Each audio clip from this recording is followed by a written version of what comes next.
Have you ever felt on the brink of madness trying to understand the world? Friedrich Nietzsche knew exactly what that was like. He went beyond simple reflections on life. He challenged humanity's deepest beliefs and, in doing so, paid a high price with a brilliant mind and unparalleled intellectual courage.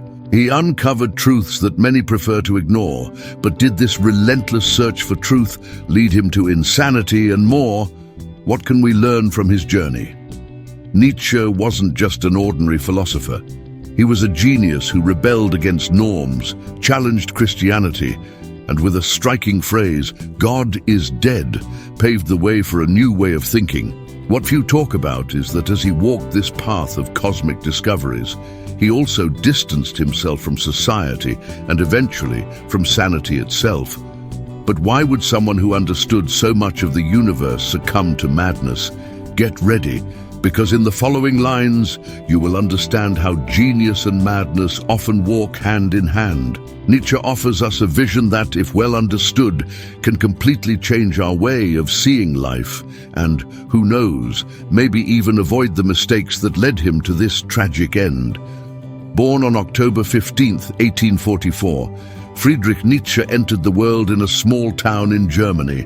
From an early age, he demonstrated a sharp mind, which quickly led him to a respectable position in academia. Taking up a chair at just 24 years old is an impressive feat, something reserved for great geniuses.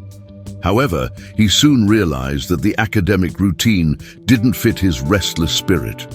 Over time, Nietzsche left his academic post and sought solitude. He believed that only in deep introspection could he reach a true understanding of the universe. This decision, seen by many as madness, was a bold move. How many of us have felt the need to withdraw to understand what truly matters? Nietzsche did this in an extreme way, but his search reflects a universal human desire for self-knowledge. Despite his brilliant mind, Nietzsche was misunderstood by many. His worldview was deep and disruptive, challenging the conventions of the time. Perhaps this is common among great intellectual leaders. Their light shines so brightly that the rest of the world takes time to catch up with them. And in this case, he was only beginning his philosophical journey. As Nietzsche delved into his reflections, he began to question the foundations of human morality. It wasn't just about what was right or wrong, but about why we consider something right or wrong. His philosophy became bolder, deconstructing the values that society blindly accepted. He invites us to think. To what extent are our beliefs truly our own?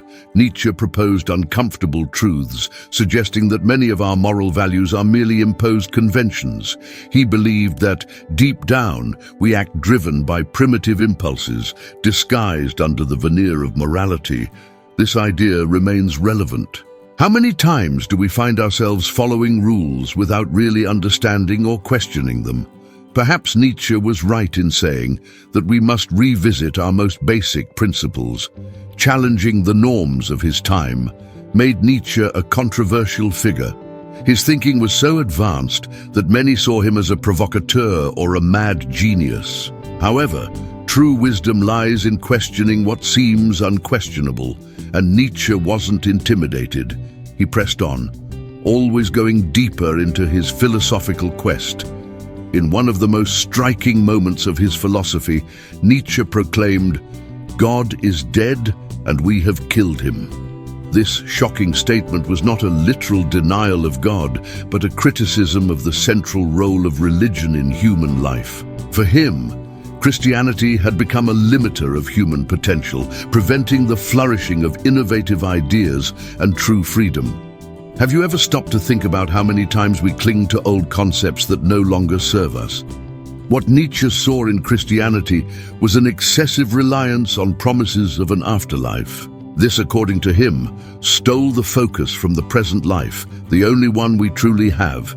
He believed that by killing God, we create space to rediscover our creative capacity and live fully and intensely in the present. It's as if he encouraged us to stop waiting for a better tomorrow and act now. with awareness and courage. But this shocking phrase was widely misunderstood. Nietzsche wasn't just denying faith, but also calling on humanity to take on its existential responsibility. By killing God, we become the architects of our destiny. And the question that lingers is, what will we do with this newfound freedom? Nietzsche grew up in a deeply religious family, surrounded by pastors and Christian influences. As a young man, it was expected that he would follow the same path, but fate led him in another direction. Throughout his life, he rebelled against Christian doctrine, seeing it as a prison for thought and creativity. This distanced him from society and, ironically, brought him closer to solitude, where his genius flourished. How many times has a rebellious spirit been the spark for great discoveries? This rebellious spirit turned him into a fierce critic of the culture and philosophy of his time. He saw norms as barriers to intellectual development, arguing that true philosophy could only be achieved by questioning authority and tradition. Naturally, this brought many social and professional challenges. Nietzsche, the misunderstood philosopher, often felt marginalized. But it was from this margin that he could see beyond the ordinary. Despite his struggles, Nietzsche never gave up on his path. He knew that to innovate, he had to break with conventional thinking, even if it cost him dearly. His example teaches us that sometimes it's necessary to go against the current, challenging expectations. After all, the greatest thought leaders have always faced resistance, but it was precisely this that propelled them forward. For Nietzsche, the true meaning of life wasn't in future ideals or promises of another existence, but in the present. He encouraged us to value each moment as unique and unrepeatable. Living based on the now was his great message. After all, how many times do we delay happiness, waiting for an ideal moment that may never come? Nietzsche said, "The present is all we have, and that's enough." He criticized those who spent their lives waiting for something that, deep down, was a fantasy. According to Nietzsche, living in pursuit of unattainable ideals was a trap that caused suffering and frustration. How many people do you know who live only planning for the future, forgetting to enjoy what's already in front of them? The philosopher invites us to rethink this behavior, appreciating the present more consciously. His practical teaching can be seen in the simplicity of daily actions, savoring a meal without rushing, enjoying the company of friends, or simply admiring the beauty of a sunset. These are the experiences, Nietzsche said, that make life rich, and by living the present fully, we can avoid the regret of, "I should have done it." This is the true existential enlightenment. One of Nietzsche's most intriguing ideas is the eternal return. He imagined a life so meaningful that one would wish to repeat it infinitely, as a cycle that repeats eternally. This challenges us to reflect. Are we living in a way that we would want to relive every moment over and over again? Nietzsche confronts us with the responsibility of making choices that truly matter. This idea may seem frightening, but it is also liberating. If you knew you had to live the same life repeatedly, would you make different decisions? Nietzsche suggests that living with this awareness helps us value every moment and embrace life with intensity. He saw in the eternal return a measure of how full our existence is. If we apply this concept today, we can make small adjustments in our daily lives that transform our perspective. How about starting with a simple question?